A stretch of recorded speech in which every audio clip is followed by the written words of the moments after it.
Selamat sore Bapak Ibu Saudara. Kita bersyukur sore hari ini kita boleh berkumpul kembali di dalam ruang Zoom meeting untuk kita boleh memuji, mempermuliakan nama Tuhan. Walaupun kita ibadah melalui online, tapi saya percaya bahwa hadirat Tuhan ada di setiap tempat kita masing-masing. Maka kita akan mempersiapkan hati kita untuk kita boleh menyembah Tuhan, kita boleh meninggikan Tuhan, dan kita boleh mendengarkan kebenaran firman Tuhan. Kita mau menyanyikan lagu Bapakku datang. Bapaknya yang Bapakku.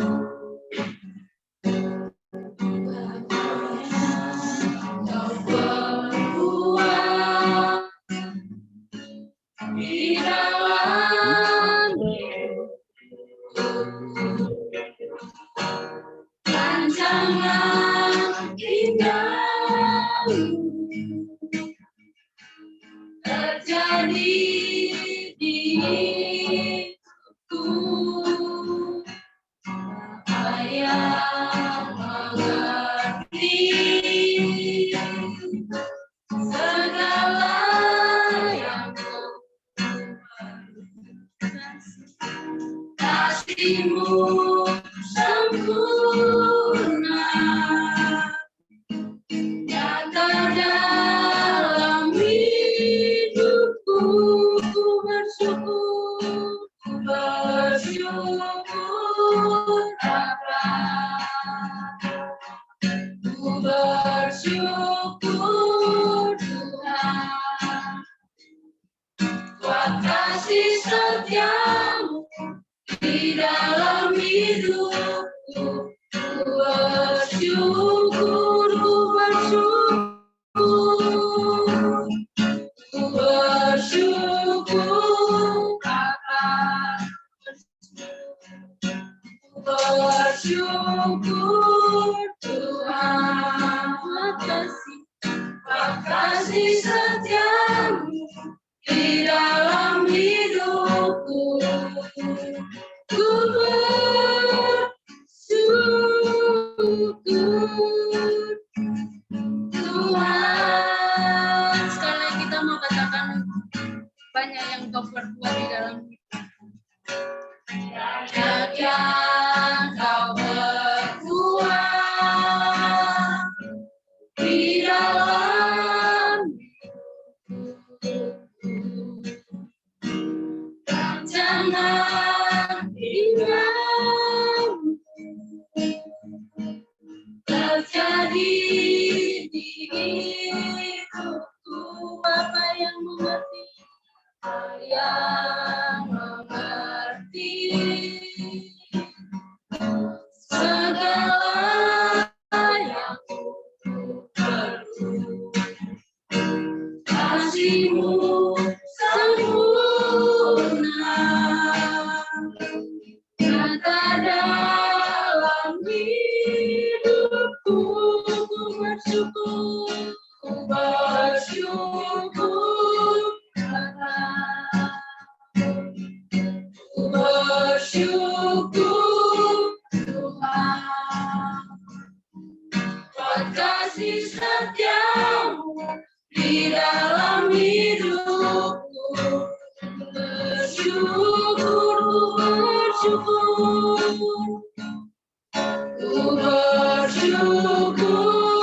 Bapa, ku bersyukur Tuhan, buat kasih setia-Mu di dalam hidupku. Ku bersyukur Tuhan, ku bersyukur, ku bersyukur Bapa, ku bersyukur Tuhan, buat kasih setia-Mu di dalam hidupku.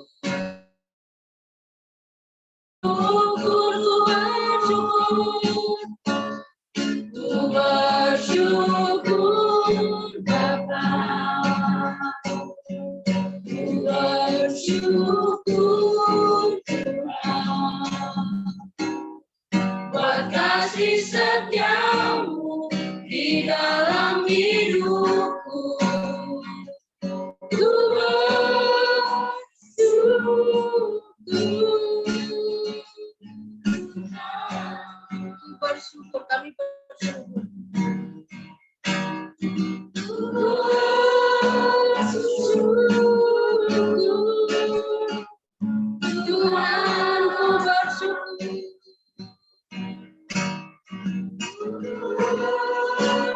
Kami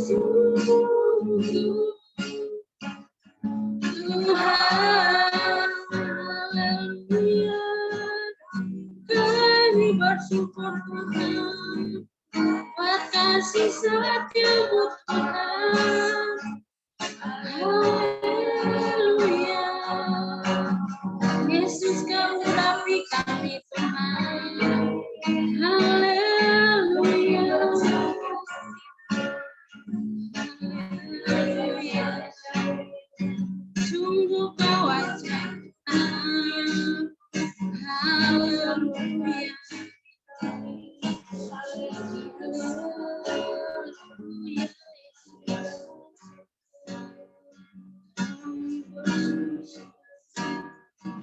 Buat kasih setiamu. Bersyukur Bapa,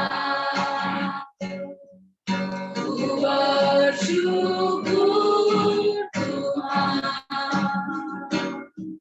buat kasih setiamu di dalam hidupku. Ku bersyukur, ku bersyukur Bapa, ku bersyukur Tuhan, buat kasih setiamu di dalam hidupku. Ku bersyukur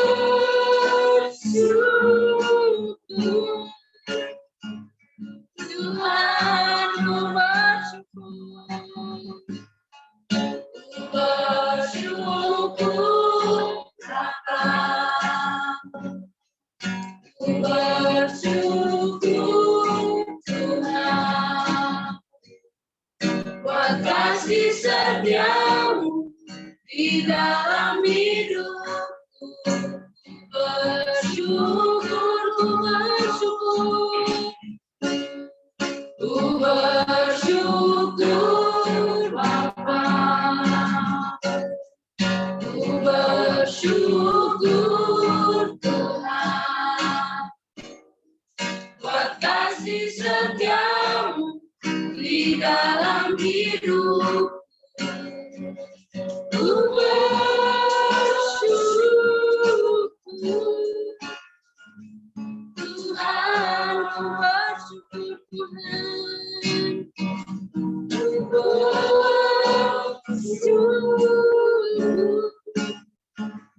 Tuhan, ku bersyukur Tuhan, ku bersyukur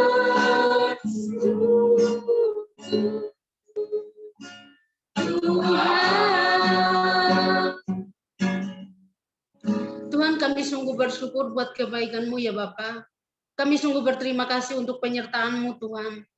Sepanjang kehidupan kami, sepanjang hari-hari yang kami lewati, hingga pada saat sore hari ini, kami bersyukur untuk kesempatan yang Tuhan berikan buat kami ya Bapa. Kami boleh berkumpul bersama-sama ya Tuhan, untuk memuji, mempermuliakan nama-Mu ya Bapa.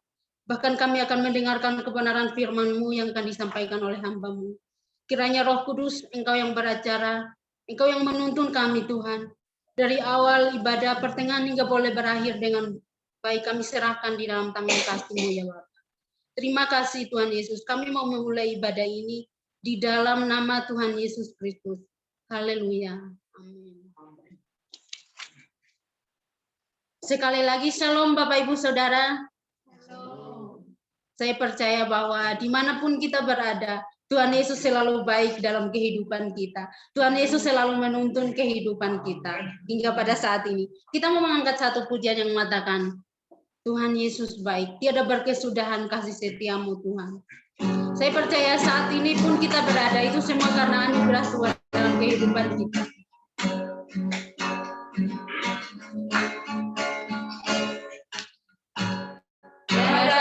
Berkesudahan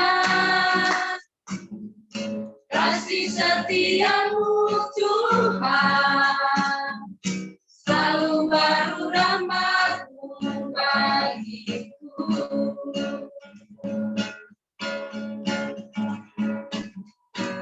Hari berganti hari, tetap kulihat kasih-Mu, tak pernah berakhir hidupku.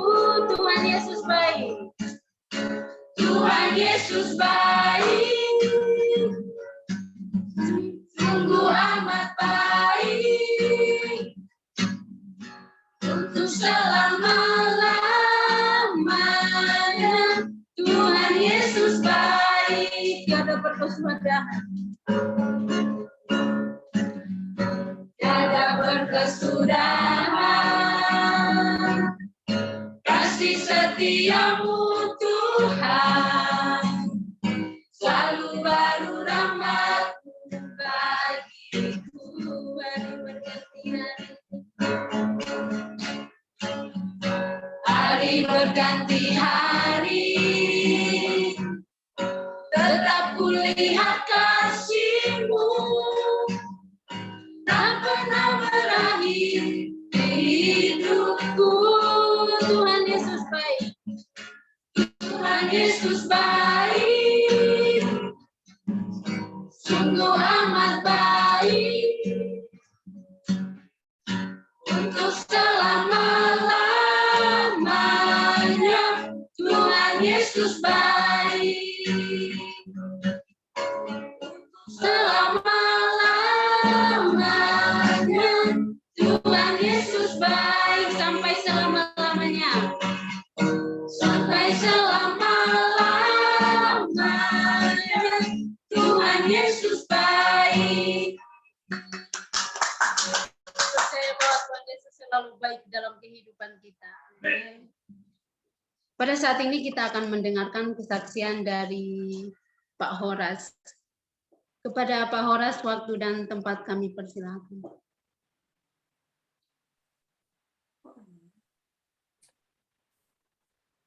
Baik, Shalom Bapak Ibu, bisa dengar suara kami?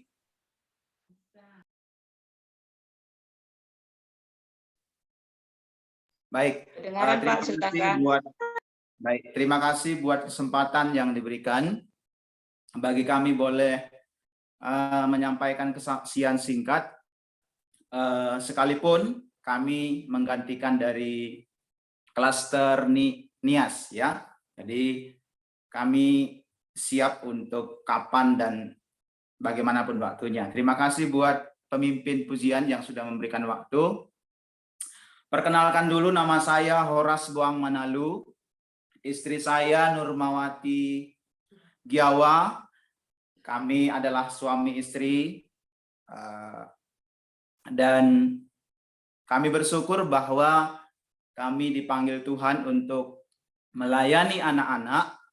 Dan itu juga yang menjadi ucapan syukur kami bahwa kami memenuhi panggilan Tuhan. Secara pribadi, saya memang masuk dalam komunitas Pesat sudah lama, dan sampai hari ini tetap diberikan Tuhan kesempatan untuk melayani, khususnya di klaster Aceh Sumut yang ada di IB1. Yang saya mau saksikan bahwa panggilan hidup itu, panggilan dari Tuhan adalah sebuah anugerah. Jadi saya bersyukur bahwa saya masuk dalam anugerah Tuhan, dan hari ini kami suami istri masuk dalam panggilan Tuhan untuk melayani Tuhan. Istri saya bukan dari komunitas Pesat, tetapi saya berdoa supaya orang yang mendampingi hidup saya adalah orang yang melayani Tuhan, yang melayani anak-anak tentunya. Dan bersyukur bahwa Tuhan itu murah hati, sehingga Ia memberikan istri saya yang juga terpanggil untuk melayani Tuhan dan melayani anak-anak di desa-desa. Bersyukur juga bahwa untuk kemurahan Tuhan, bahwa Yayasan Pesat juga sudah menyetujui memasukkan istri saya sebagai anggota komunitas, sebagai guru bantu yang ada di FC Bandar Baru. Itu sungguh berkat Tuhan bagi saya pribadi, bahwa kami akhirnya satu tim di klaster Aceh Sumut. Saya supervisornya, istri saya tim saya yang mengajar di FC Bandar Baru. Begitulah kemurahan Tuhan sampai hari ini, bagaimana panggilan Tuhan tetap menguatkan kami, menguatkan saya, menguatkan istri saya untuk terus berjalan dalam kemurahan Tuhan, berjalan dalam panggilan Tuhan, karena kami percaya bahwa ketika kami mengikuti panggilan Tuhan, maka Tuhanlah yang memberikan jalan keluar. Tuhanlah yang memenuhi setiap janji-janji yang diberikan kepada orang-orang panggilannya. Jadi kami sangat bersyukur dan sampai hari ini kami melakukan apa yang bisa kami lakukan untuk melayani Tuhan, tentunya untuk melayani anak-anak. Bukan hanya anak-anak yang dilayani secara komunitas, artinya di TK, tetapi anak-anak di masyarakat secara umum juga kami terpanggil untuk melayani mereka. Dan itulah kemurahan Tuhan itu ketika kita semua, kadang-kadang apa yang kita tidak pikirkan sebelumnya, Tuhan berikan kepercayaan lebih lagi. Dan satu juga yang saya syukuri bahwa saya di komunitas Pesat, karena panggilan Tuhan, saya dipanggil dari sejak awal, dari sejak kuliah. Kemudian saya menjadi anggota komunitas pengabdian, ya kan? Saya juga mengalami pengabdian selama 2 tahun di Sibolangit. Lalu saya sebagai tim kebersihan di sini dan saya jalani dengan ucapan syukur. Lalu kemudian saya dikuliahkan di Lopait Salatiga dan saya juga pernah menjadi mahasiswa di Lopait, dan di sana juga saya bersyukur bahwa karena ini panggilan Tuhan juga saya jalani dengan ucapan syukur. Begitu selesai dari Pesat Lopait, lalu saya di tahun 2016 kembali lagi ke Pesat Sibolangit sampai hari ini, bahwa saya tetap belajar setia bagaimana panggilan Tuhan itu. Karena bagi saya yang saya renungkan adalah panggilan Tuhan itu adalah yang terbesar, yang berharga di atas semuanya. Jadi Bapak Ibu, ini kesaksian saya bahwa jangan pernah tinggalkan panggilan saudara. Mari kita terus ikuti panggilan Tuhan untuk kita masing-masing. Dan bukan sekedar kemudian ini hanya tempat persinggahan, tetapi juga itulah kehidupan kita di Pesat, panggilan melayani anak, itulah kehidupan yang terus kita jalani.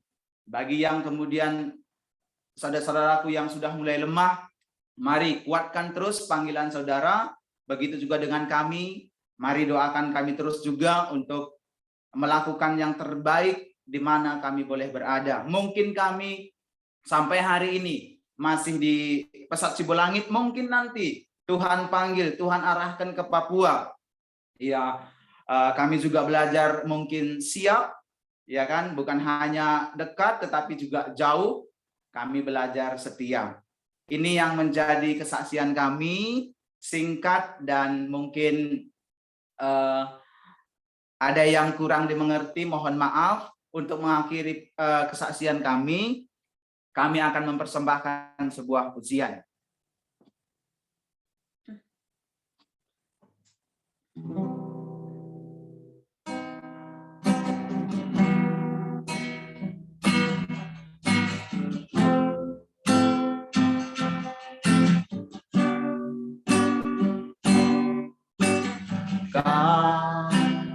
Setiap langkah kau, di setiap nafas, kau yang membentuk hidup untuk kemuliaan-Mu. Kau tak pernah tinggal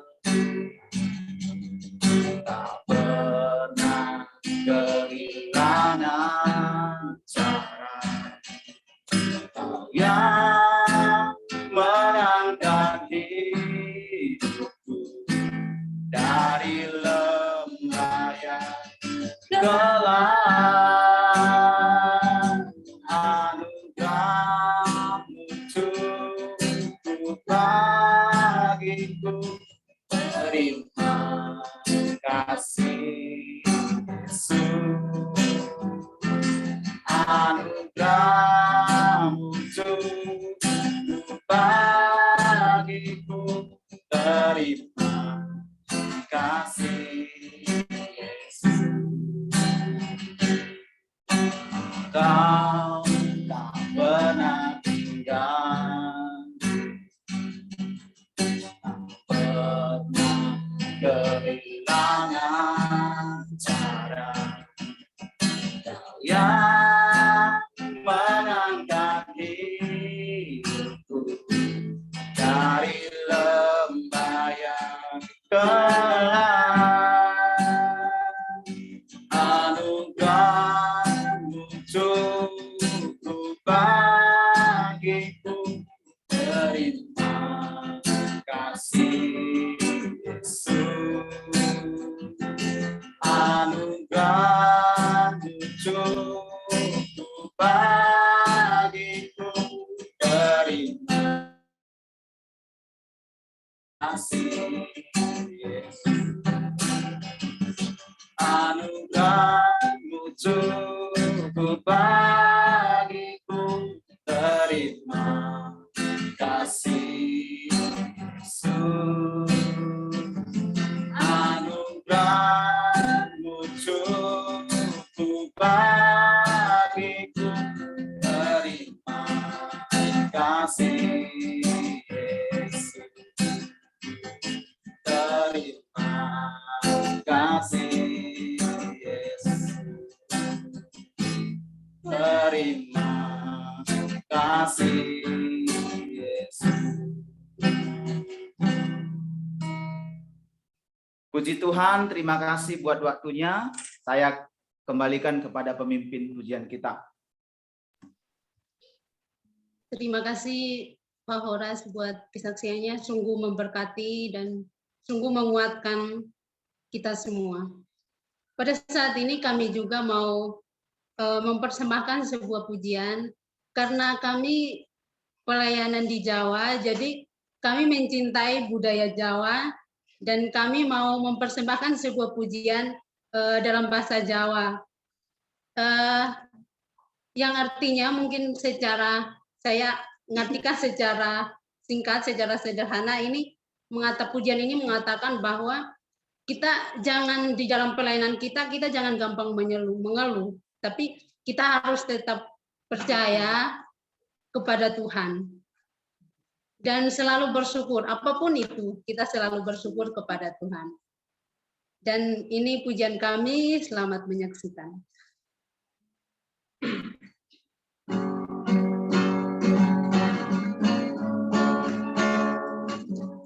Ojo gampang sambat atine sing kuat, dadi berkah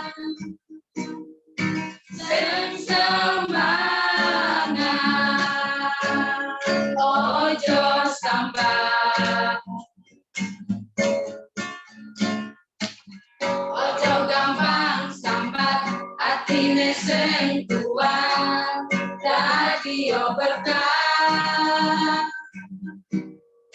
sing semangat. Ojo sambat,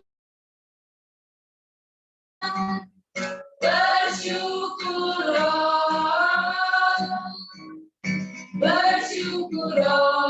marang Gusti nantimu tambah rasa bersyukur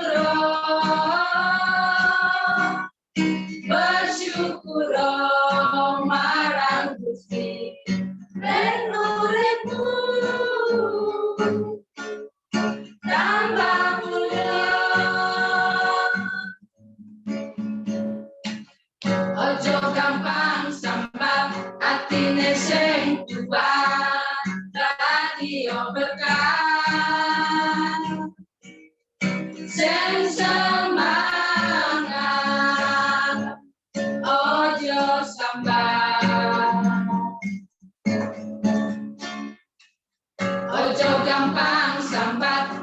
Indonesia yang kuat, jadi berkah. Semangat, ojo sambat, bersyukur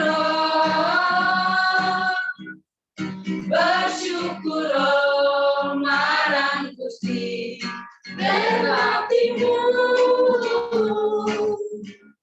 tanpa rasa.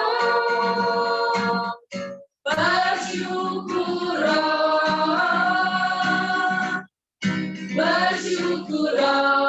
marang Gusti beruripu tambah mulia.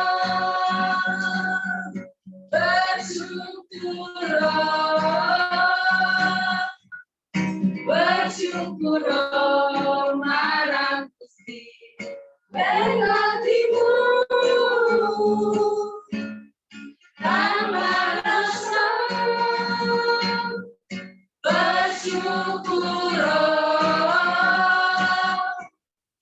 Bersyukur marang Gusti beruripu tambah mulia. Beruripu tambah mulia. Beruripu tambah mulia. Demikian persembahan pujian dari kami. Bapak Ibu yang mau belajar nanti boleh lihat di YouTube. Tiba saatnya kita akan mendengarkan kebenaran firman Tuhan yang akan terus menguatkan kita, terus memotivasi kita untuk kita terus melayani Tuhan dimanapun kita berada melalui setiap anak-anak yang boleh Tuhan percayakan kepada kita. Namun sebelumnya kita akan menyanyikan sebuah lagu, Tuhanku mau menyenangkanmu. Biarlah hidup kita semakin menyenangkan Tuhan, dan kita boleh menjadi berkat dimanapun kita berada, baik untuk anak-anak maupun di masyarakat yang ada di sekeliling.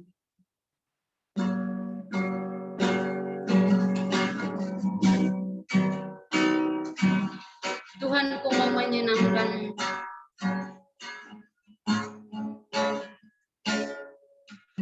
Tuhan mau menyenangkanmu, Tuhan bentuklah. Tuhan bentuklah hati ini, jadi bejana untuk hormat-Mu, cemerlang bagai emas murni. Tuhan, kuserahkan hatiku, semua ku berikan padamu. Kuduskan ingat tulus selalu, agar aku menyenangkanmu, menyenangkanmu, senangkanmu. Hanya itu kerinduanku, menyenangkanmu, senangkan hatimu. Hanya itu kerinduanku. Tuhanku mau menyenangkanmu. Tuhanku mau menyenangkanmu. Tuhan bentuklah, Tuhan bentuklah hati ini,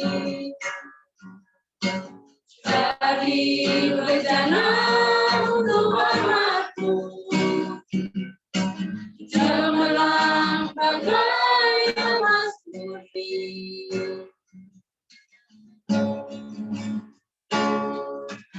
Tuhan, serahkan hatiku, semua ku berikan padamu. ingat tulus selalu, agar aku menyenangkanmu,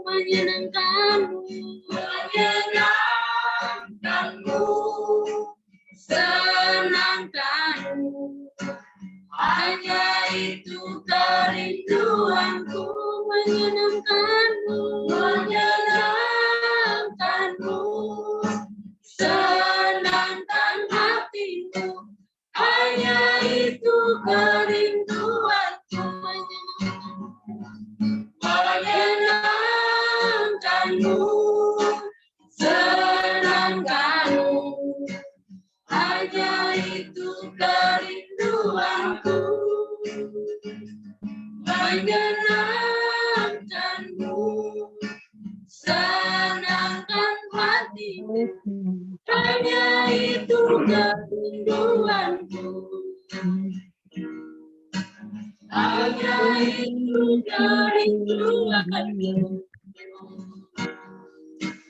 hanya itu kerinduanku. Waktu selanjutnya kami persilakan kepada Pak Tumi. Baik, Bapak Ibu, saudara-saudara yang dikasihi Tuhan, mari kita menyiapkan hati kita untuk mendengarkan firman Tuhan secara bersama-sama. Kita akan berdoa. Kami bersyukur ya Tuhan, karena Engkau ciptakan kami mulia di tangan Tuhan sendiri. Engkau desain kami menjadi manusia yang memuliakan dan meninggikan nama Tuhan. Engkau khususkan kami untuk terlibat dalam panggilan, melayani anak yang sudah Tuhan desain, supaya anak dapat dikembalikan kepada rancangan Allah yang semula. Tuhan, kami mohon supaya Engkau memimpin kami, hikmat-Mu menyertai kami, sehingga pemberitaan firman Tuhan semakin kami diteguhkan untuk mempelajari tentang dunia anak, dan semakin kami termotivasi untuk melayani anak sama dengan melayani orang dewasa. Terpujilah Engkau Tuhan, hamba-Mu yang Engkau pakai untuk melayani pekerjaan Tuhan pada saat ini. Minta supaya kuasa hikmat daripada Tuhan menyertai hamba-Mu, sehingga apa yang disampaikan di balik keterbatasannya, Tuhan dengan Roh Kudus boleh bekerja di tengah-tengah kami sebagai pendengar, dan kami semua diteguhkan. Dalam nama Yesus firman yang hidup, kami siap untuk mendengarkan sabda-Mu. Haleluya. Amin. Shalom Bapak Ibu, saudara-saudara yang kasih Tuhan. Apakah suara saya bisa didengar dengan jelas?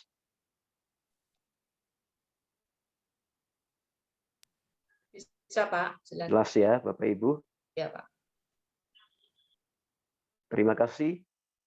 Saya ucapkan kepada dalam hal ini HRD yang mengatur tugas untuk pemberitaan firman Tuhan, dan pada saat ini saya mendapatkan bagiannya. Terima kasih untuk kesempatan ini. Bagi saya ini adalah sebuah kesempatan untuk belajar lagi tentang pimpinan Tuhan dalam panggilan melayani anak dan panggilan berjalan bersama dengan rekan-rekan yang Tuhan percayakan ada di garis pelayanan, ya, secara khusus di internal program. Baik, Bapak Ibu Saudaraku yang kasih dalam Tuhan, saya bersyukur baru saja selesai kunjungan dari LAUJ. Terima kasih Yayasan Pesat, dalam hal ini Direktur Eksekutif dan Direktur Program yang telah menyetujui dan bisa berkunjung dengan baik dalam perjalanannya yang lancar, pergi dan kembali dengan selamat. Terima kasih juga Bapak Ibu yang turut mendukung saya di dalam doa, sehingga semuanya bisa saya lalui dan sampai saat saya dalam keadaan sehat. Tuhan Yesus memberkati. Saya diberikan judul, sebelumnya saya minta kerja sama dengan pihak ini untuk bisa turut share karena di sini jaringannya fluktuasi ya, kadang kuat, kadang juga bisa hilang tiba-tiba. Terima kasih. Judul yang diberikan kepada saya adalah eksplorasi potensi anak. Waktu judul ini diberikan kepada saya, terus terang saya jujur bergumul sekali dengan judul ini. Kenapa? Karena saya merasa bahwa melihat tugas keseharian saya di pelayanan pesat ini, secara teknis saya tidak turun ke bawah langsung ya, menangani anak secara baik personal maupun dalam menghadapi anak dalam komunitas di kelas. Saya lebih banyak berada pada rekan-rekan yang ada, bagaimana mensupport mereka, mendoakan mereka, dan menguatkan mereka untuk semakin setia menangani anak di unit masing-masing. Yang kedua juga saya akui bahwa saya terbatas untuk menyampaikan tentang ini. Saya masih terus belajar dengan rekan-rekan sekalian yang mendengar dan bahkan mungkin secara tidak langsung bisa memberi masukan buat kami, karena bagi saya kesempatan ini adalah sangat memberikan pengaruh khususnya di garis tanggung jawab pelayanan kami bersama dengan rekan-rekan kami dalam menghadapi apa yang disebut dengan potensi anak yang sudah ada di depan kami. Sebagai belajar buat saya tetap sukacita menerima kesempatan ini dan mencoba men-share tentang tema eksplorasi potensi anak. Bapak Ibu Saudaraku yang kasih dalam Tuhan, terbenak dalam pikiran saya tentang tema ini. Mengapa harus ini muncul eksplorasi potensi anak? Adakah kita jumpai bahwa banyak potensi anak yang terkubur, mengendap, tidak bisa berfungsi dengan baik, dan akhirnya anak digiring dalam kondisi yang demikian, sehingga pada akhirnya anak disalahkan ketika membuat mungkin perilaku kriminalitas di lingkungan masyarakat kita. Anak menjadi salah, anak menjadi akibat mendapat punishment dalam regulasi hukum yang ada di lingkungan kita. Atau kita juga bisa melihat mengapa eksplorasi potensi anak itu juga terkait dengan kita yang ada di pelayanan, misalnya saya yang ada di pesat, secara hereditas saya punya anak, ya, saya punya anak, saya punya tanggung jawab terhadap anak. Mungkinkah anak-anak yang ada di rumah kita, anak kita sendiri, suatu saat ini dalam menentukan potensi bagian mana yang bisa dikembangkan, bisa juga di pekerjaan bagian mana yang dapat dikembangkan, lalu terjadi permasalahan-permasalahan yang kita hadapi di sana. Ya, barangkali ini juga bisa menjadi latar belakang berpikir mengapa hal demikian bisa kita temui ataupun bisa kita hadapi secara langsung dalam kehidupan parenting atau kehidupan keluarga kita sendiri. Baik, saudara-saudaraku yang kasih dalam Tuhan, mari kita akan masuk melihat hal ini. Saya mulai dari pengertian dari eksplorasi potensi anak itu sendiri, ya. Eksplorasi potensi anak. Pengertian eksplorasi ini dari bahasa Kamus Besar Indonesia. Ini adalah sebuah kata asing yang dibawa masuk ke Indonesia, yang artinya adalah sebuah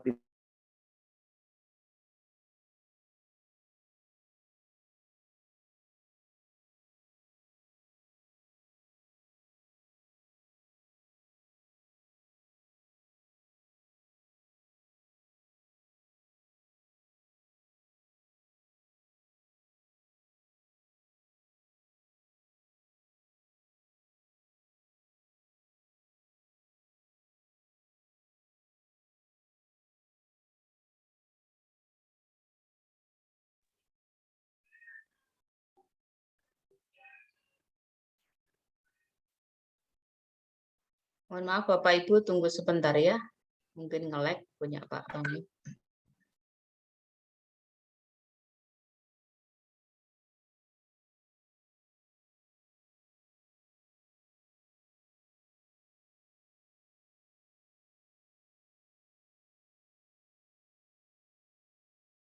lanjutkan.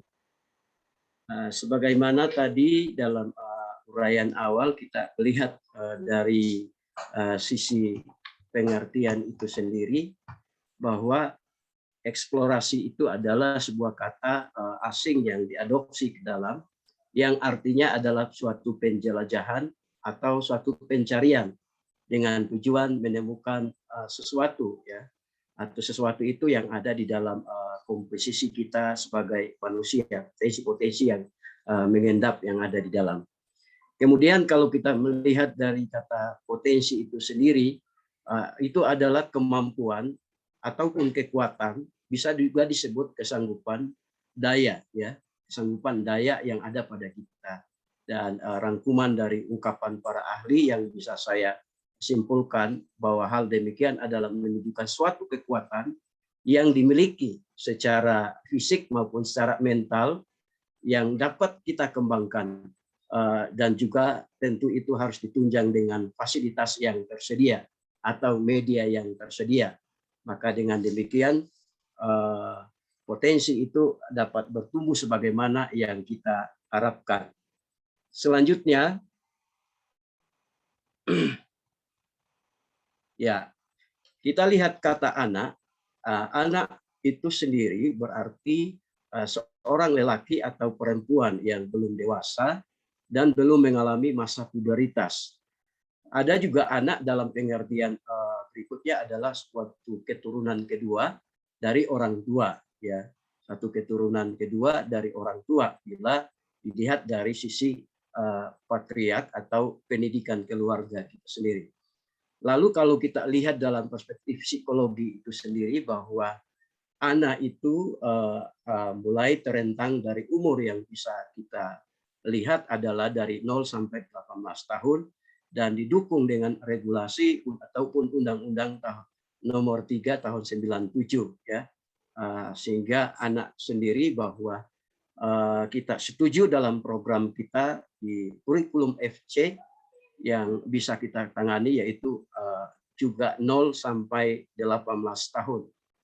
Kemudian kembali bahwa dari tema tersebut, yaitu eksplorasi potensi anak atau pekerjaan sebuah aktivitas mengeksplorasi potensi anak itu sendiri, dapat kita lihat bahwa pengertiannya akan menjadi seperti ini.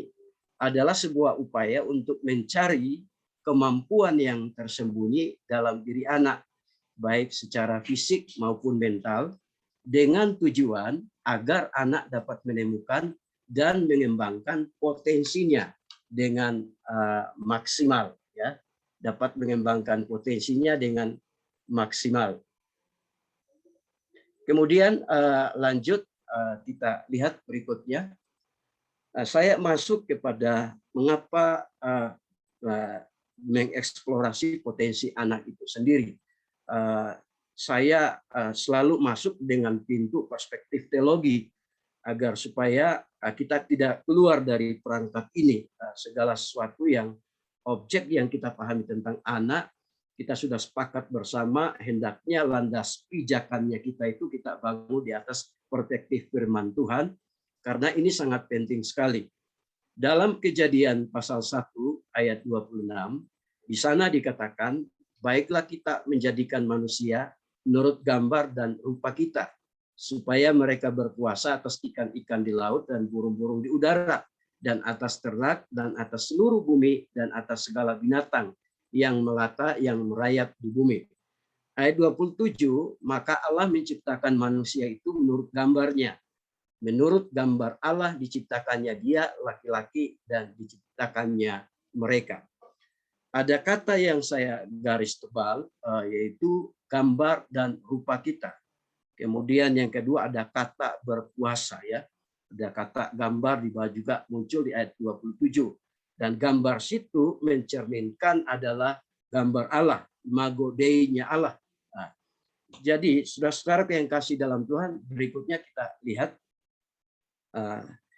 dari ayat ini dapat kita katakan bahwa anak, ya, anak dalam hal ini saya mengerucutkan tentang anak itu bahwa anak itu sudah diberikan potensi, ya, potensi untuk menaklukkan ciptaan yang lain.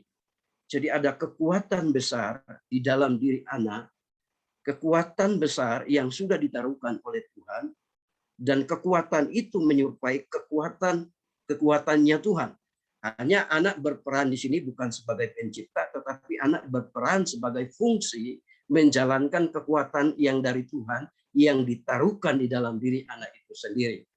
Sehingga inilah yang harus kita ketahui, bersyukur dalam peradaban berikutnya, kemudian dari dunia tentang pengembangan anak, tumbuh dan kembang anak, psikologi anak, lalu dunia politik dan lain sebagainya, dan pada akhirnya kita juga jumpai semakin mengerucut dan ditemukan oleh firman Tuhan, anak mendapat perlindungan undang-undang di sana. Anak itu tidak dibedakan lagi dengan orang dewasa. Anak tidak dianggap kecil, anak tidak dianggap dalam pelayanan publik mereka dibedakan, mereka nomor sekian, tetapi anak dipahami menjadi satu persepsi pelayanan publik sudah sama diterima, dan anak mendapat pelayanan yang sama seperti layaknya orang dewasa. Dan ini juga dibuktikan dengan dukungan hukumnya bahwa anak tidak semena-mena orang dewasa mengapa-apakan dia, dan kalaupun demikian mesti ada perangkap hukum, ada sanksi yang bisa kita terima. Di sini saya percaya bahwa Tuhan itu luar biasa. Tuhan kembali melihat, mengajak kita untuk perihal berbuat baik, perihal membangun manusia itu sendiri.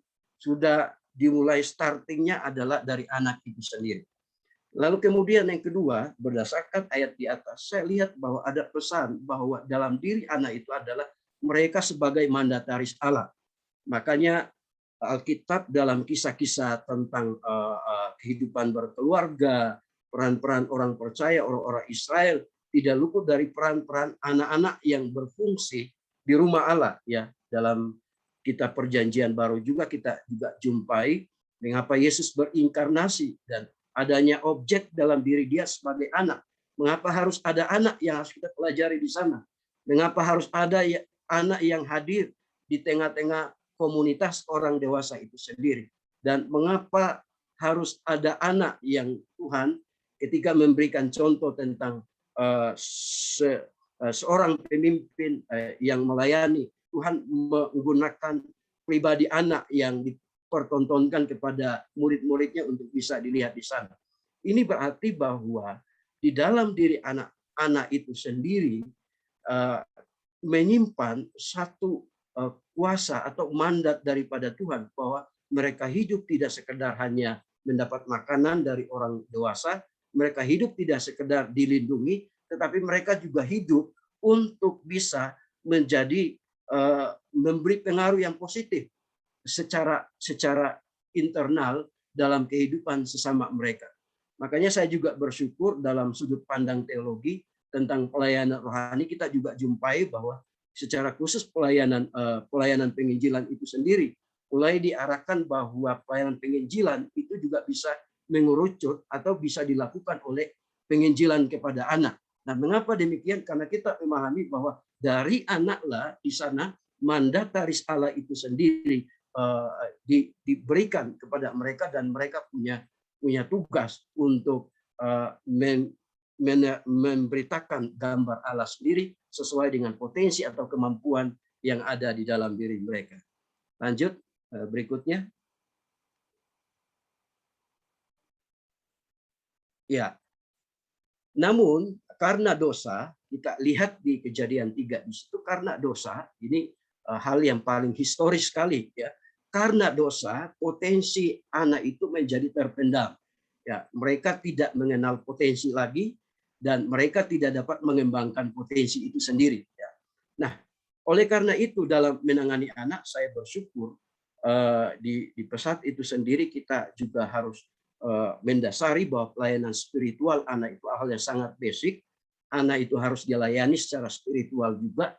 Anak juga itu harus dilayani untuk sebuah perubahan hidup, ya, perubahan hidup secara total dalam kuasa Tuhan. Makanya kita bersyukur bahwa secara spiritual kita juga bisa melayani mereka, dan secara metode pelayanan penginjilan pun kita mulai mengembangkan bahwa hal ini juga menjadi satu bagian yang penting untuk terkait dengan mengembangkan atau mengeksplor potensi yang ada di dalam diri anak itu sendiri. Jadi adanya fakta kita ketahui oleh karena dosa, maka potensi itu menjadi terendam, potensi itu menjadi terkubur, potensi itu menjadi tidak dibangunkan lagi. Dan saya kira bahwa solusinya hanya satu, yaitu kita kembali ke firman Tuhan, kembali kepada Tuhan. Ya, dengan demikian pelepasan potensi itu, pengembangan potensi itu akan terjadi. Lanjut. Ya. Nah, bagaimana memulihkan potensi anak tersebut? Ya, bagaimana cara kita memulihkan potensi anak yang tadi oleh karena dosa sehingga tidak bisa dibangunkan, tidak bisa dikenal oleh anak itu sendiri dan bahkan tidak bisa tahu apa-apa. Ya, saya baru saja di Lauje dalam perkunjungan dengan rekan-rekan yang ada di sana. Saya sangat kaget sekali anak-anak yang ada di sana, secara khusus yang perempuan, itu ada beberapa yang sudah tamat SD di sana. Sebetulnya kita sudah menyuarakan secara koordinasi di garis tugas kami bahwa teman-teman yang ada di unit harus memberikan motivasi di unit SD secara khusus anak-anak yang bakal masuk ke PBS, dan itu sudah dilakukan dari tahun ke tahun. Tetapi yang terjadi di lapangan adalah bila anak perempuan mereka yang baru tamat SD lalu mau melanjutkan ke sekolah yang lebih lanjut lagi, itu mereka akan mendapat ancaman ya dari orang tuanya. Jadi bapaknya mengatakan bahwa kalau kamu mau sekolah ke SMP atau sekolah di mana, ke Temon atau apa, kamu akan saya bunuh ya, kamu akan saya penggal leher. Itu ancaman. Ancaman orang tua yang diberikan kepada anak. Ya, dapat kita bayangkan ya apa yang telah dilakukan oleh rekan-rekan kita di sana dan sudah mulai kelihatan. Kita punya harapan bahwa mereka akan muncul lebih maksimal sekali, maksimal lagi. Tetapi tantangan ataupun kesulitan yang dihadapi adalah demikian. Sehingga anak ini dia menangis ya di depan guru-guru kita di sana, rekan-rekan kita. Anak ini menangis, mereka mengadu, Pak Guru, aku tuh mau sekolah Pak Guru. Tapi orang tua aku, bapakku ngancam saya. Sehingga saya takut, saya tidak mau sekolah. Dan dengan kondisi yang demikian, ketika dia tamat SD, anak yang masih kecil, ya orang tua arahkan untuk menikah saja, ya kawin saja kalau di kontes Lauje di sana, ya kawin saja bahasanya begitu. Dan tidak sedikit anak-anak yang ada di sana masih kecil mereka, tapi sudah kawin, ya sudah kawin. Ya kalau teman-teman tahu salah satu anak yang pernah diajak ke Jakarta, namanya Nari ya, yang waktu itu turut bersaksi mungkin 4 tahun yang lalu kalau tidak salah. Kemarin saya jumpai dia, saya datang ke rumahnya, saya doakan dia, saya sudah lihat dia punya anak sudah 5. Anaknya kecil itu ya, kecil, tapi di dalam rumahnya saya jumpai bahwa anaknya sudah 5. Bahkan yang lain pun begitu. Baru saja saya temui yang satu itu baru tamat SD gitu ya. Tapi ya sudah dihamili ya, dihamili dengan orang yang mungkin merupakan saudaranya yang tinggal sama-sama di rumah. Sudah hamil. Jadi dia tidak bisa melanjutkan sekolah. Dan waktu ibadat minggu saya kaget itu. Waktu selesai saya berkhotbah di sana, rekan-rekan sudah mengatur bahwa keluarga-keluarganya dipanggil, ibu-ibu yang punya anak-anak kecil itu dipanggil untuk didoakan. Saya kaget gitu ya. Anak-anak yang datang, yang saya lihat itu bentuk fisiknya itu seperti anak yang masih sekolah minggu yang kelas besar ya. Tapi sudah punya gendongan. Sudah punya anak yang sedang digendong. Saya pikir bahwa ini adalah anak sekolah minggu. Tapi yang terjadi adalah demikian ya. Terjadi adalah demikian. Nah, kita sudah berupaya membangun langkah bagaimana memberikan edukasi, tetapi ada kemandekan yang terjadi di sana ya. Anak mendapat ancaman dan sebagainya. Ya, mungkin ini tugas kami bagaimana membangun konsultasi secara hukum kalau perihal masalah seperti ini yang kita hadapi dengan keluarga mereka, langkahnya seperti apa? Karena memang yang ada di sana juga sudah merupakan dusun dan sudah punya kewenangan pemerintah secara politis. Tetapi ini pergumulan kami bagaimana caranya supaya masalah ini jangan terus berkepanjangan, karena ini bisa mengakibatkan kasihan ya anak-anak generasi baru yang kita layani. Fasilitas bisa tersedia, guru bisa ada, tetapi oleh karena satu dan lain hal di internal keluarga menjadi adanya hambatan yang demikian.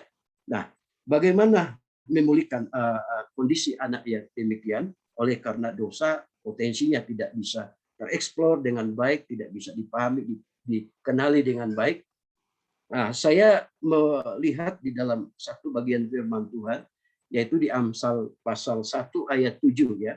Amsal pasal 1 ayat 7 kita tahu bahwa kitab Amsal itu bicara tentang banyak didikan keluarga, didikan tentang anak terhadap orang tua, anak dalam mencapai masa depan, anak menjadi anak yang cerdas, menjadi anak yang pandai, anak mengenal potensi, anak mengembangkan potensinya supaya bisa bermanfaat terhadap yang lain. Nah, dalam sayur hikmat di kitab Amsal itu sendiri, khususnya yang saya lihat bahwa ayat 7 ini menjadi kunci dari kitab Amsal, dikatakan bahwa takut akan Tuhan adalah permulaan pengetahuan, tetapi orang yang bodoh menghina hikmat dan didikan. Jadi, saya lihat bahwa solusi untuk masalah-masalah yang demikian adalah pada aspek bagaimana memperluas wawasan mereka. Nah, adalah bagaimana memperluas wawasan mereka.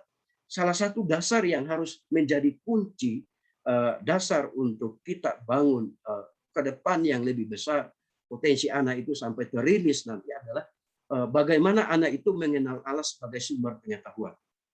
Ya, jadi dasar pendidikan kita itu adalah kurikulum kita didesain dalam pak entah apa saja. Semua pendidikan yang didesain untuk anak dasarnya adalah anak harus tahu bahwa Allah itu adalah sumber pengetahuan itu sendiri.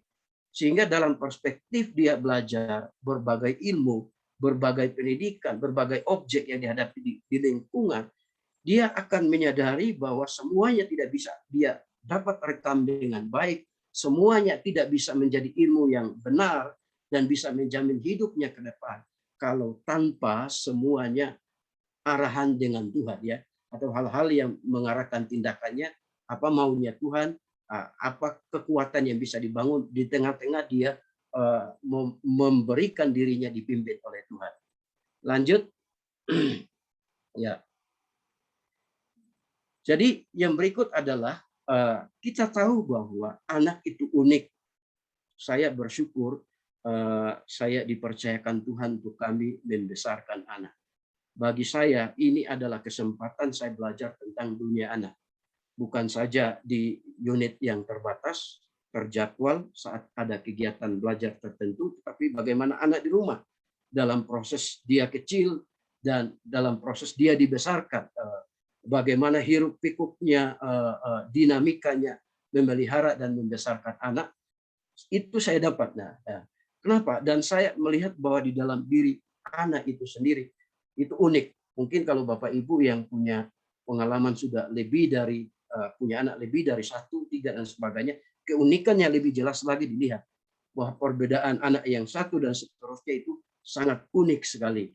Perbedaan itu ditunjukkan pada anak itu sendiri. Nah, di balik keunikan anak itu sendiri ya kita tahu bahwa ada sejumlah potensi besar yang telah ditaruh oleh Tuhan pada diri, dan potensi itu adalah potensi yang utuh ya, potensi yang komplit, potensi yang sempurna yang sudah didesain oleh Allah dan sudah ditaruh oleh Allah di dalam itu sendiri ya. Jadi saya mengklaim mengimaninya demikian bahwa Tuhan sudah menaruh itu pada anak-anak kita di rumah. Tuhan sudah menaruh potensi itu pada anak-anak kita yang sedang kita layani di unit persekolahan kita. Tuhan sudah menaruh itu pada mereka. Nah, kalau potensi itu sudah ada di dalam diri anak itu sendiri, utuh ya, secara utuh, secara holistik, secara besar ya, dari Allah itu sendiri, maka yang diharapkan di sini adalah bagaimana peran anak hadir ya. Peran anak hadir dalam fungsinya ya. Dalam masyarakat kita yang nobanden ya, seperti yang saya katakan tadi yang tradisional, anak itu sangat dibatasi perannya. Anak dianggap bahwa perannya itu muncul harus dewasa dulu ya dalam kebudayaan kita pada umumnya. Tetapi kita bersyukur bahwa ketika kita memahami, mendalami tentang peran anak, fungsi anak di hadapan Tuhan, anak bukan sekedar dibesarkan, dipelihara dan dibesarkan, tidak. Bahkan maaf kata, ada orang yang berkata bahwa anak itu ada istilah yang mengatakan bahwa banyak anak banyak rezeki. Jadi konsep tentang punya anak itu motif dasarnya adalah ekonomi. Saya kurang setuju dengan hal demikian. Bahwa kita punya anak banyak rezeki adalah motifnya bukan karena ekonomi. Tetapi banyaknya anak adalah sebuah kemutlakan, kepercayaan daripada Tuhan untuk kita mengeksplor potensi kita dan kita mencoba menggali potensi dari anak itu sendiri. Jadi mungkin demikian yang bisa kita harus lihat, bahwa di sini anak diberikan ruangnya untuk berperan dan bisa mengambil peran dalam segala tugas yang akan kita kerjakan, ya. Kita bersyukur dari tim Litbang sudah giat menggagas metode-metode terbaru secara khusus dalam masa-masa pandemi. Anak bagaimana dalam perkembangannya, anak bagaimana tingkat stres yang dihadapi oleh karena masa pandemi, dan kita dilatih, ya, kita diingatkan bahwa dalam konteks pandemi seperti ini anak sangat membutuhkan perhatian dari kita, dan anak sangat mengharapkan adanya kesempatan bagi dia supaya dia bisa mengambil peran dalam sebuah kegiatan yang bisa kita kerjakan dan bisa kita lakukan. Yang berikut, kita menyadari bahwa adanya dosa di dalam, jangan dulu diteruskan, masih ada yang tadi, adanya dosa di dalam diri anak, ya. Jadi pelayanan untuk memperkenalkan anak bahwa dia adalah anak diciptakan oleh Tuhan, perkenalkan kepada anak bahwa dia tidak lepas dari sikap perilakunya yang menunjukkan tentang dosa bagi anak dalam perilaku yang bisa ketahui, kita jelaskan, kita ajarkan, dan kita perkenalkan buat dia akan tahu bahwa dirinya adalah bisa mengerti ada namanya dosa, ada namanya perilaku yang baik yang harus dia lakukan. Nah, dorongan-dorongan atau edukasi seperti itu yang kita berikan buat anak, hingga kita juga berharap bahwa dia mengenal tentang Yesus itu, yang menciptakan dia, memanggil dia, dan memakai dia, ya kan? Tetapi melewati harus sebuah proses, yaitu bagaimana dia percaya dengan sungguh-sungguh, bagaimana dia percaya dan dia menerima Yesus sebagai Tuhan dan Juru Selamat dalam pengakuannya. Saya bahwa dalam kehidupan sosialnya dia, sesamanya dia, saya percaya, saya yakin bahwa Tuhan juga akan sudah pulihkan dia, Tuhan juga sudah benarkan dia, meski dia masih dalam berproses menuju dewasa dan tidak luput dari kesalahan-kesalahan yang lakukan. Tetapi dalam penanganan kita sebagai pendidik, kita sudah melakukan hal ini, sedikit tidaknya kita sudah mengambil langkah yang lebih jauh untuk memperkenalkan Yesus, mengambil langkah lebih jauh untuk mengakui dan membedakan mana yang disebut dengan baik, yang tidak baik buat dia, dan kita sudah semakin cepat untuk menyatakan suatu komitmen imannya dalam kehidupan sebagai anaknya, yaitu dia boleh menerima Yesus sebagai Tuhan dan Juru Selamat. Kemudian yang berikut kita lihat bahwa anak juga akan menerima sebuah pengutusan, ya, pengutusan untuk menjadi saksi bagi dunia. Nah, ini saya bisa mengambil itu dalam Matius 28-20, karena sesungguhnya ini adalah ayat yang sangat konteks dengan gereja Tuhan. Karena ini adalah amanat agung dan juga sangat konteks berlaku bagi anak-anak. Sehingga anak-anak ketika dia dipulihkan dan menerima Yesus, dia dilengkapi di tangan kita, potensinya dimaksimalkan, maka dalam merilis dia adalah dalam konteks firman Tuhan, itu anak diutus untuk bisa menjadi saksi bagi dunia. Dunia, ya, dalam kapasitas dunia sosialnya dia yang sekomunitas dengan dia. Nah, anak diutus di sana bagaimana dia menjadi saksi, bisa menceritakan tentang karakter-karakter Kristus yang dia hidupi dalam peran dan dalam perilaku dia. Lanjut. Ya. Yang berikut kita coba melihat bahwa memandang dari perspektif iman, memandang kehidupan dengan kacamata iman, ya. kacamata iman. Saya coba kutip ayat di Mazmur 60 ayat 14. Mazmur 60 ayat 14, sana dikatakan, dengan Allah kita dapat lakukan perbuatan-perbuatan yang gagah perkasa, sebab ia sendiri ya akan menginjak-injak para lawan kita. Ya, ini adalah sebuah refleksi dari Daud tentang doa yang dia mohonkan kepada Tuhan ketika dalam tanda kutip hidupnya sedang ada diperhadapkan dengan banyak musuh, dengan banyak tantangan, pengaruh-pengaruh yang membuat misi Allah digenapi dalam kehidupannya. Nah, Daud memproklamasikan imannya yang dia rasakan tentang kehadiran Allah itu tidak sekedar melindungi dia, tidak sekedar memelihara dia, tetapi Allah yang hadir dalam kehidupan dia dirasakan bahwa Allah yang memberikan kemenangan ketika dia ada dalam konteks peperangan, ketika dia ada dalam menghadapi musuh-musuh yang sedang dihadapi. Ya, kita mungkin akan tahu bahwa apakah ada musuh-musuh anak dalam konteks modern sekarang ini.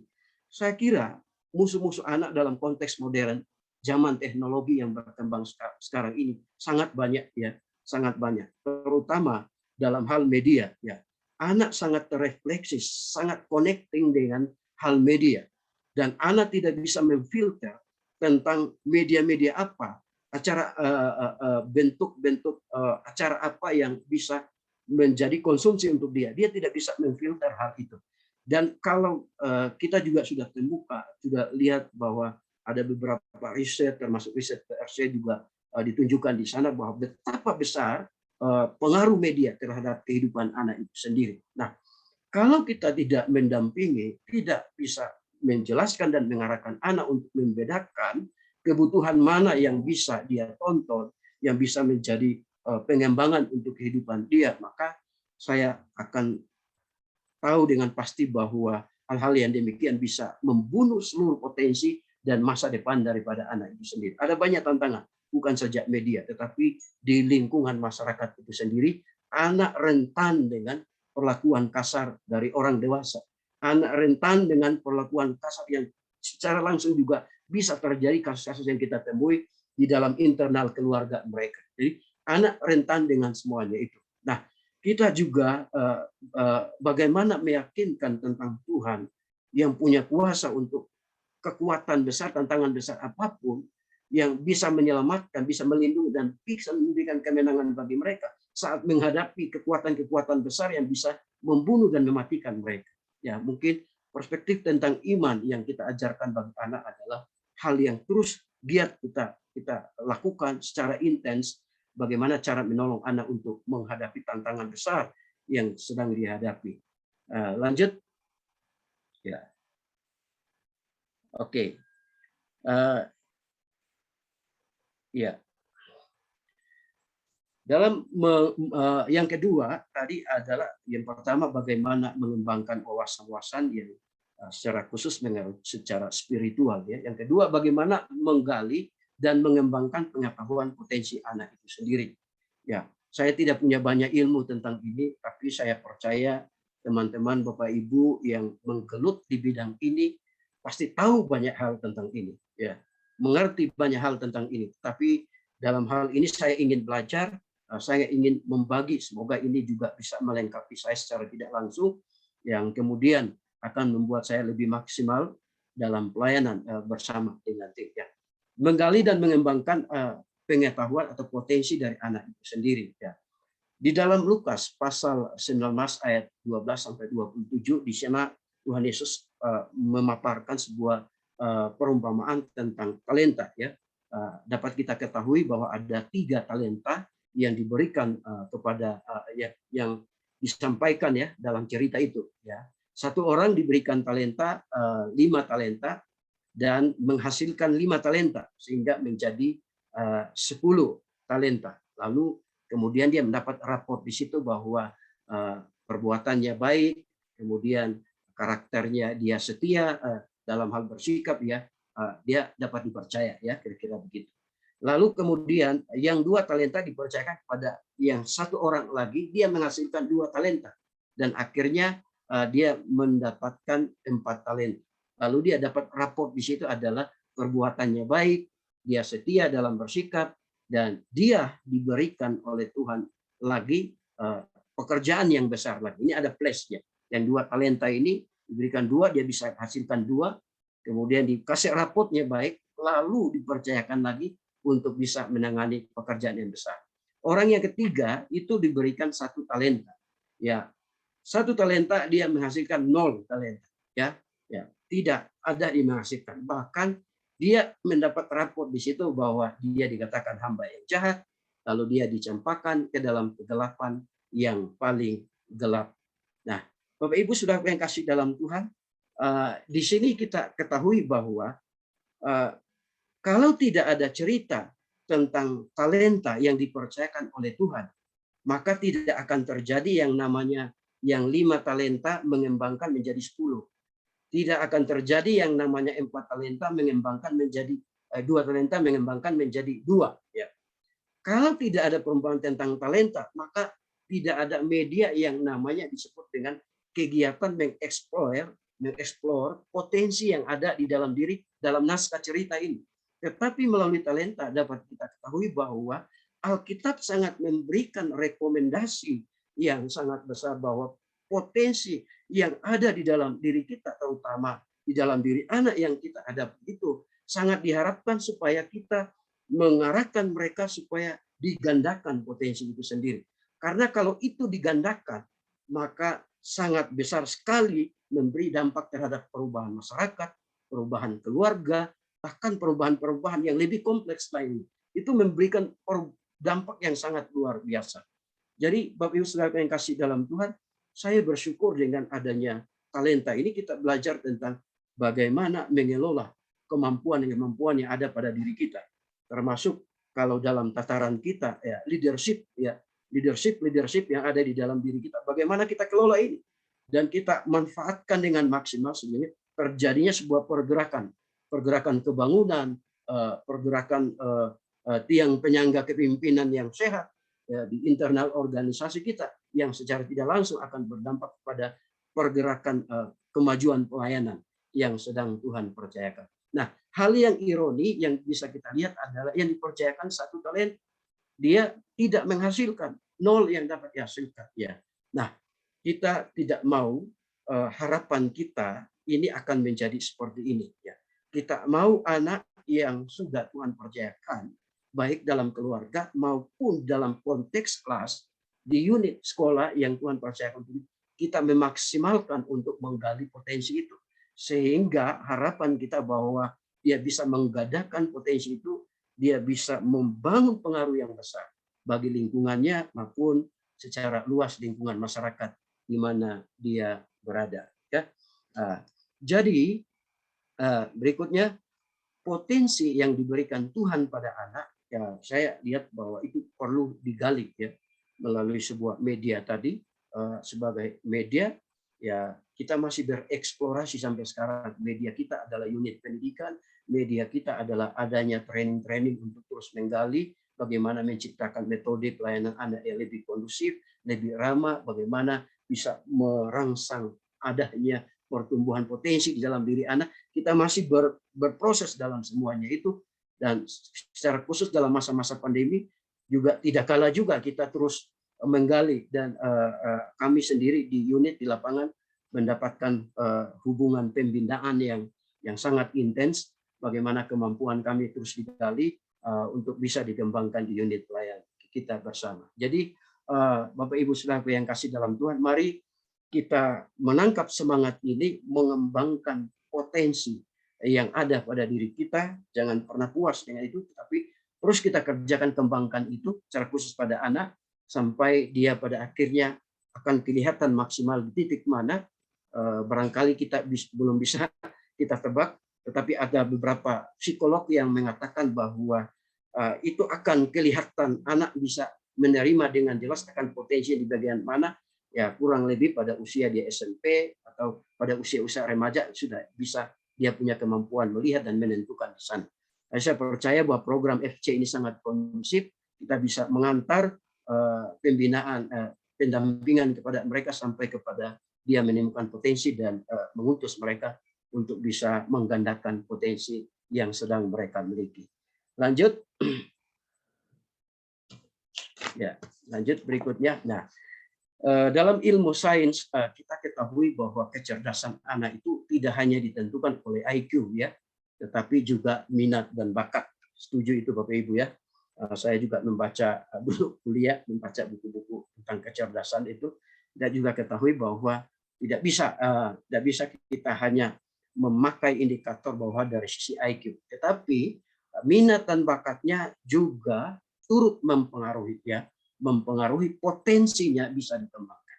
Nah, anak dalam desain itu, dalam desainnya Tuhan tadi, anak dalam desainnya Tuhan, saya yakin bahwa Tuhan sudah menaruh memberikan potensi itu terhadap diri anak itu sendiri. Nah, dalam minat dan bakatnya ya diperlukan dia memilih untuk mendapatkan wadah yang kondusif buat dia. Saya bisa contohkan bahwa desain Tuhan anak hadir dalam kehidupan kita, misalnya anak saya Agnes, itu adalah sebuah desain yang sudah Tuhan tentukan. Jadi waktu dia lahir, dia datang ke dunia, tidak bisa dia memilih bahwa ayahnya saya dan ibunya adalah istri saya. Juga sebaliknya, kami juga tidak bisa memilih bahwa begitu dia ada, dia harus anak saya dan seterusnya. Tidak demikian. Tetapi itu sebuah desain yang sudah ditentukan oleh Allah. Mungkin ini juga kita bisa kerucutkan, siapa anak-anak itu yang ada di kelas kita, walaupun dalam jeda waktu yang terbatas, kita membimbing mereka, kita mendampingi mereka. Tapi harus dilihat, diyakini bahwa ini sebuah desain rancangan Allah yang ditetapkan. Mengapa dia ada dan mengapa dia menemui kita sebagai pendampingnya, gurunya, itulah kesempatan untuk kita bisa menggali, mengembangkan potensi yang ada di dalam dirinya. Nah, sedangkan hal yang lain menyangkut dengan bakat dan minat itu adalah bagaimana kehendak anak nanti memilih, tentu disiapkan dengan wadah yang di dalamnya ada stimulus-stimulus yang disiapkan sehingga anak bisa dirangsang, kemudian bisa menemukan potensi yang persis yang menonjol dalam dirinya ya. Seperti itu. Lalu lanjut dalam teori Howard Gardner ada multiple intelligence. Saya tidak harus menjelaskan lebih detail. Bapak Ibu saudara-saudara sudah mempelajarinya dan mungkin sudah juga menguasai semuanya. Tetapi ini sebuah pemahaman yang terus kita dengungkan bahwa di dalam diri anak itu ada melalui penemuan-penemuan dari sisi keilmuan, sisi ilmu tentang otak, dan kita ketahui dan menyetujui ini bahwa kurang lebih ada 9 kecerdasan. Mungkin 9 kecerdasan inilah menjadi pendekatan-pendekatan untuk kita memahami kemudian pada potensi mana anak itu berada. Ya, seperti ada kecerdasan linguistik. Ya, linguistik itu bagaimana dia punya kecepatan bisa membaca, kecepatan bisa menulis, kecepatan bisa berbicara dengan baik, dan lain-lain ya, mungkin seperti itu. Kemudian ada juga logis matematik ya, bagaimana pintar berhitung, bagaimana dia bisa berpikir secara logis dan lain-lain. Kemudian ada juga musikal, bagaimana dia bisa mungkin dunia acting bisa, bagaimana dia bisa membuat naskah drama, bagaimana dia bisa menyanyi atau seorang komposer mencipta lagu, suaranya yang sangat merdu dan lain-lain sebagainya. Itu semua pendekatan-pendekatan yang bisa menolong kita untuk bisa memahami lebih persis tentang potensi mana dia kemudian anak itu bisa diarahkan. Kinestetik, dunia gerak, dunia tari, dan lain sebagainya. Kemudian naturalis ya, hal-hal yang naturalis tentang hal-hal yang alamiah ya, berpikir alamiah ya, berpikir yang ya natural, yang alam-alam mungkin seperti itu ya. Kemudian interpersonal ya, interpersonal adalah hubungan antara manusia satu dengan yang lain. Interpersonal bagaimana memahami perasaan ya, dari sisi perasaannya bagaimana dia, kemudian eksistensial bagaimana memahami kedalaman emosi dan juga tindakan-tindakan dari yang nampak dari anak itu sendiri. Nah, silakan Bapak Ibu bisa lebih tahu, lebih paham yang lebih rinci lagi kelihatannya dalam perilaku anak, tapi Minimal saya melihat bahwa ini satu acuan yang bisa memudahkan kita bagaimana anak dituntun, kemudian bisa mendapatkan potensi yang persis, yang besar yang ada di dalam diri dia, sehingga dia bisa maksimalkan untuk bergerak dari sisi itu. Lanjut, berikutnya adalah bagaimana cara mengetahui potensi anak itu sendiri. Bagaimana cara kita mengetahui potensi anak itu sendiri? Yang pertama, mungkin dalam kehidupan saya, maaf saya tidak banyak langsung menyaksikan tentang anak, saya juga tidak mendalami banyak metode tentang memahami perkembangan tumbuh kembang anak itu sendiri, tapi saya percaya Bapak Ibu sudah banyak punya referensi tentang hal itu. Tapi saya juga ingin share bahwa kita perlu memperhatikan bakat dan minat dari anak itu sendiri, ya. Kalau istri saya cerita itu bisa ditebak kalau dia main, apakah mainnya sendiri atau sukanya dengan kelompok, apakah dia suka berhitung, apakah dia suka berolahraga dan lain sebagainya. Jadi keseharian seperti itu menjadi observasi kita, ya, yang bisa kita amati, yang kita bisa lihat, dan mungkin ini juga akan menolong kita untuk bisa tahu bahwa potensi dan bakatnya di bagian mana, tinggal selanjutnya kita arahkan dia ke hal-hal yang menonjol di dalam diri dia. Kemudian yang kedua,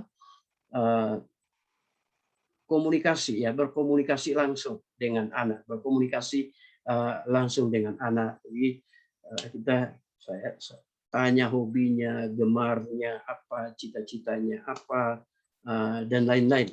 Kita berdiskusi seputar itu kepada anak. Mungkin ini juga menurut saya bisa menolong untuk tahu potensinya mulai semakin terarahkan pada satu titik. Kemudian yang berikut adalah memberi stimulus, ya, memberikan stimulus, bagaimana saya bersyukur di dalam BCCT banyak makna-makna yang saya dapat di sana, bagaimana membuat settingan-settingan kelas atau lingkungan yang kondusif sesuai dengan anak, ya. Saya dapat banyak di situ. Ini sangat tertolong sekali untuk anak bisa bertumbuh ketika dia ada di lingkungan yang disetting dengan nyaman, dengan indah, dan dia bisa bereksplorasi dalam lingkungan ini, dalam lingkungan itu, ya. Saya jadi ingat ada satu pernyataan bahwa seorang anak itu dia itu kalau sudah tamat, ada satu kisah, dia tamat dari SD itu hal yang paling dia sedihkan itu adalah perpisahan, terjadi perpisahan di sekolahnya. Misalnya dia ada di TK atau di mana, yang menyedihkan, meresahkan buat dia adalah adanya perpisahan. Nah, itu berarti bahwa saat dia ada di sekolah itu dia mendapat satu stimulus, ruang yang membuat dia sangat nyaman, yang membuat dia sangat bertumbuh, sehingga pada akhirnya dia merasa bahwa dia sulit untuk meninggalkan lingkungan seperti itu.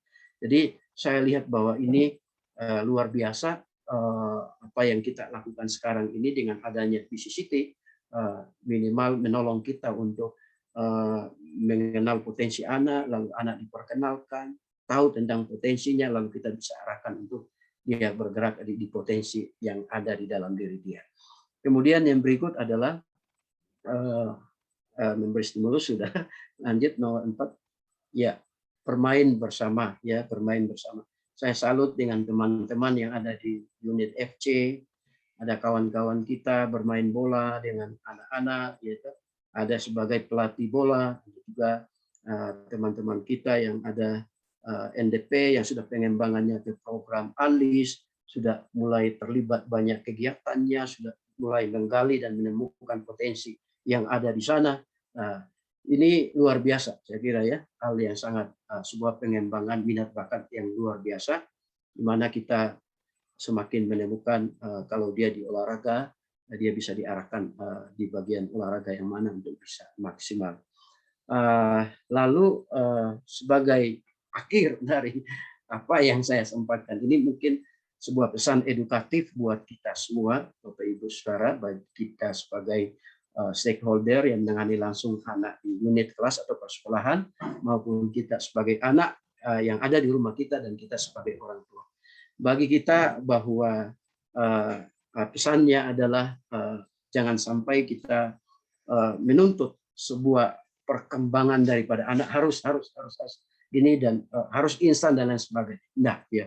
Tapi marilah kita pahami bahwa memahami akan perkembangan anak itu sendiri, termasuk potensi, minat dan bakat ada dalam diri Anda itu adalah menempuh suatu proses menggali dalam perjalanan itu, dan marilah kita dukung itu, kita dampingi itu, dan kita lakukan itu dengan bahagia. Puji Tuhan, ini saja yang bisa saya sampaikan. Semoga bisa menjadi berkat buat kita semua. Apabila ada hal yang merupakan kekurangan-kekurangan di dalamnya, saya terus belajar ke depannya untuk melengkapi saya supaya semakin memahami tentang dunia anak dan semakin kuat passionnya dalam hal melayani anak. Tuhan Yesus memberkati. Kembali saya serahkan kepada hostnya untuk bisa melanjutkan.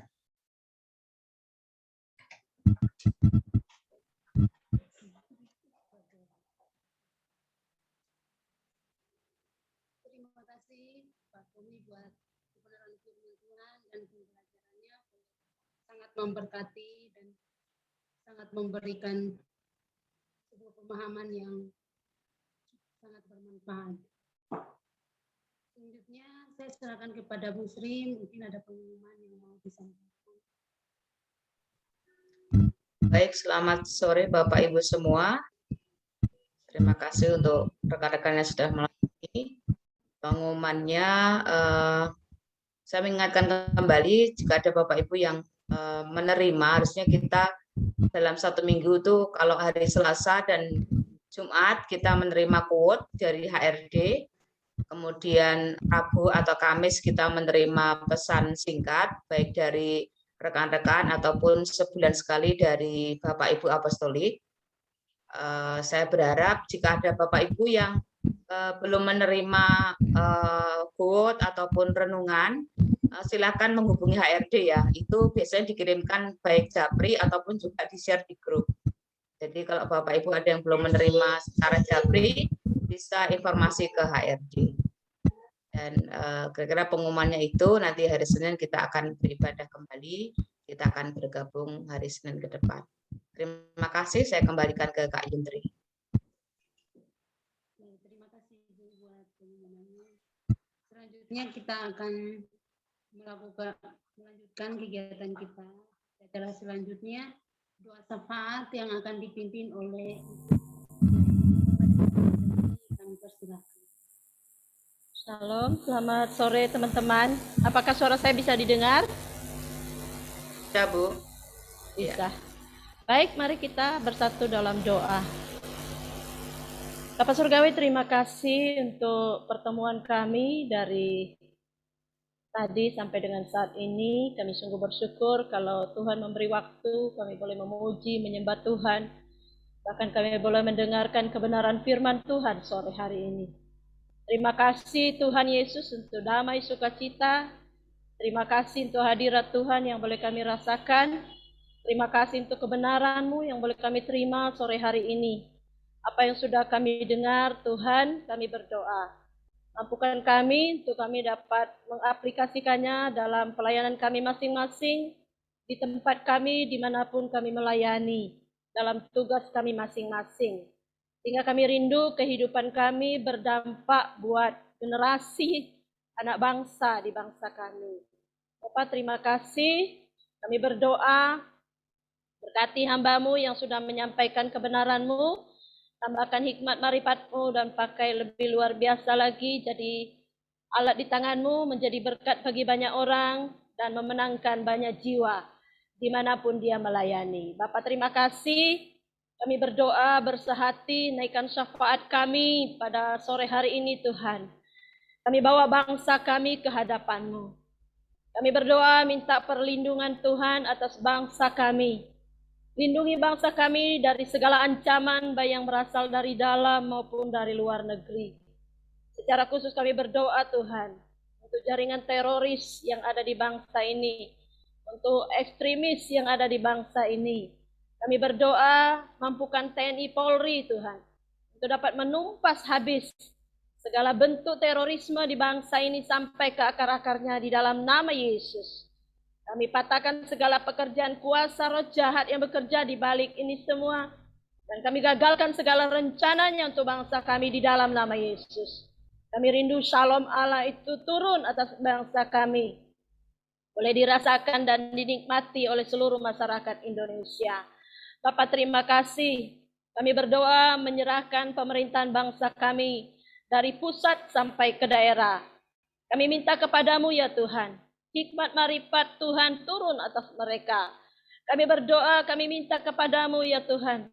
Roh takut akan Tuhan turun atas mereka. Biarlah mereka masing-masing, baik Bapak Presiden, para menteri, anggota DPR, MPR Tuhan, para petinggi negara, gubernur, wali kota, bupati, camat sampai ke RT RW. Biarlah mereka semua boleh mengerjakan tugas mereka dengan penuh tanggung jawab dan disertai takut akan Tuhan. Mereka semua mengerjakan tugas tanggung jawab mereka dalam kebenaran dan memiliki hati yang mengasihi bangsanya, mengasihi daerahnya, sehingga kemajuan demi kemajuan, kemakmuran, kesejahteraan secara merata dapat dirasakan dan dinikmati oleh seluruh masyarakat Indonesia, dari Sabang sampai Merauke, dari Miangas sampai Pulau Rote. Bapak terima kasih.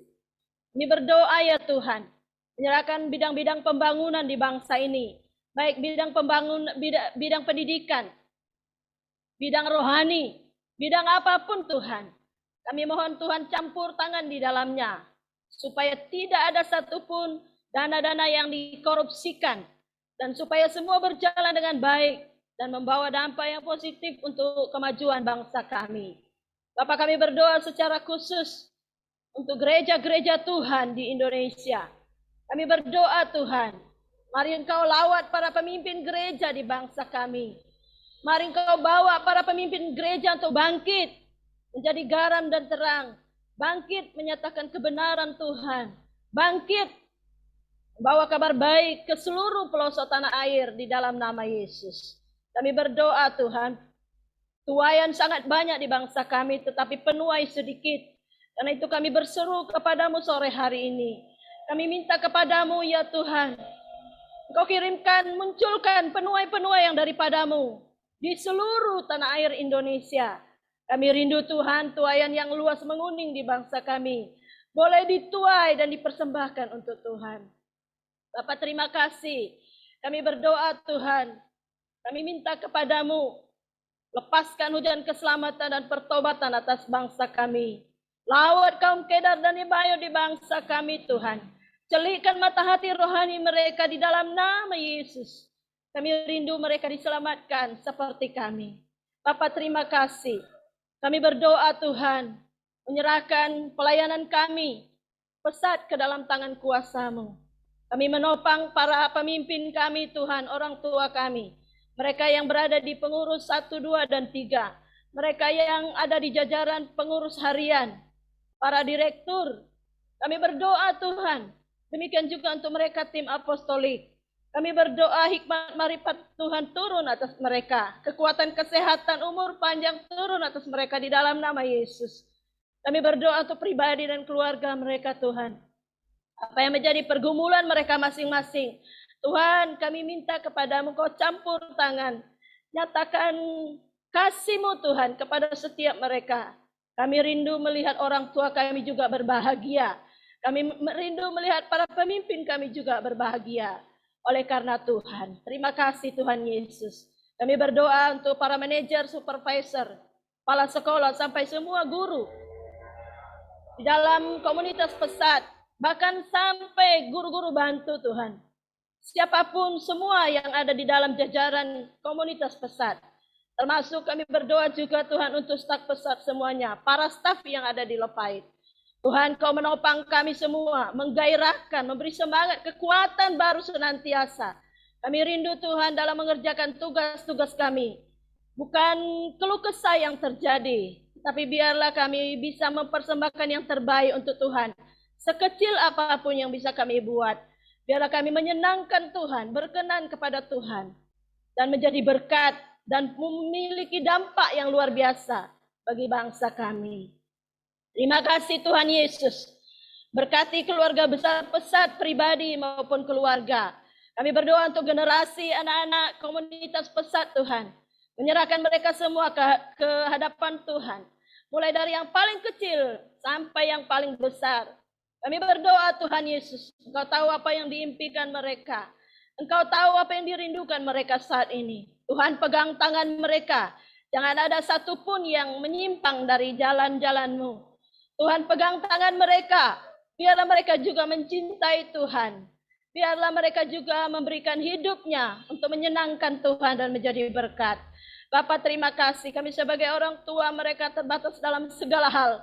Untuk dapat membimbing, mengarahkan, menuntun anak-anak kami. Tapi kami minta Roh Kudus Allah terus memegang tangan mereka. Sehingga mereka senantiasa menjadi anak-anak Tuhan yang luar biasa. Dan biarlah pada akhirnya orang boleh tahu bahwa anak-anak kami adalah anak-anak yang memuliakan nama Tuhan. Bapa, terima kasih. Kami juga berdoa tak lupa untuk para donatur sponsor kami, baik pribadi maupun keluarga. Tuhan, kami berdoa menopang mereka. Di dalam nama Yesus, apapun keadaan mereka saat ini, minta lawatan Tuhan terjadi atas mereka. Sukacita, damai, sejahtera, kemenangan demi kemenangan Tuhan berikan kepada mereka. Jikalau ada di antara mereka yang sakit saat ini, minta Tuhan jamah dan sembuhkan mereka di dalam nama Yesus. Jika ada di antara mereka yang berbeban berat, minta Kau angkat beban mereka. Oh Bapa, terima kasih. Apa yang sudah mereka taruh dalam pelayanan ini, Tuhan biarlah kiranya Engkau memberkati. Tuhan biarlah kiranya Engkau memberkati keluarga dan segala tugas pekerjaan mereka, usaha mereka dengan limpahan kasih Bapa. Terima kasih Bapa yang baik. Kami menyerahkan hidup kami sepanjang minggu ini sepenuhnya kepadamu. Kami tidak tahu apa yang akan terjadi dengan diri kami. Tapi satu hal yang kami rindukan, kami minta Roh Kudus menuntun kami supaya hari lepas hari kami berjalan sepadan sesuai dengan rencana Tuhan. Dan hari lepas hari kami memuliakan. Hari lepas hari hidup kami menyenangkan dan menjadi berkat bagi banyak orang. Terima kasih Tuhan Yesus. Kami berdoa Tuhan untuk komunitas Pesat, jika ada di antara rekan-rekan kami yang sakit. Kami minta juga jamahan kuasa Tuhan untuk menyembuhkan mereka saat ini. Di dalam nama Yesus. Jika ada di antara rekan-rekan yang mulai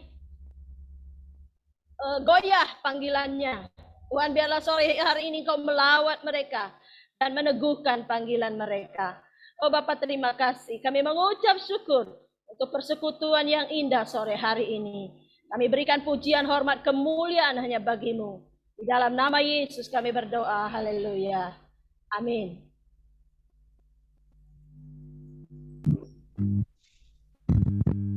Ini untuk doa syafaatnya. Mengakhiri ibadah kita dengan doa penutup dan doa berkat. Kami minta hormat untuk Bapak Tony boleh kembali memimpin kita.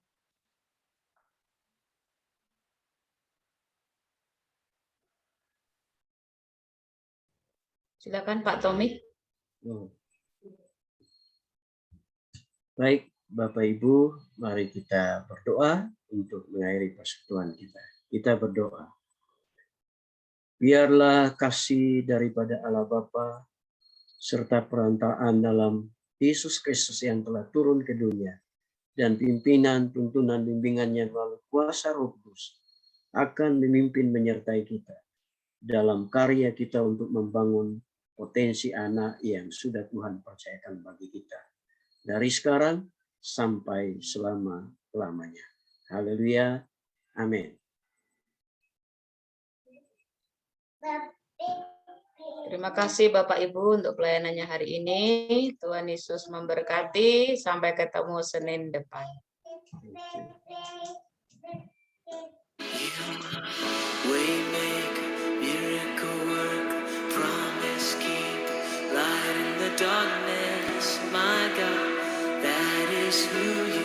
Terima kasih. Terima kasih Pak Tommy. Terima kasih banyak. Terima kasih semuanya. Terima kasih. Hamba-hambanya yang luar biasa. Selamat sore. Selamat sore Pak Rensius. Selamat sore. Itu sudah lompat Mul bantu dari lah. Riau, selamat sore. Ini. Sore Pak Mul. Bawa Yudi. Selamat sore Bu Eri. Halo Mr. Yunus, kuncongnya itu loh, rambutnya Selamat kuncong. sore. Terima kasih Mr. Pak Yunus, Tony. rambut Ya. kuncong. Lili. Dari mana Pak Gustob?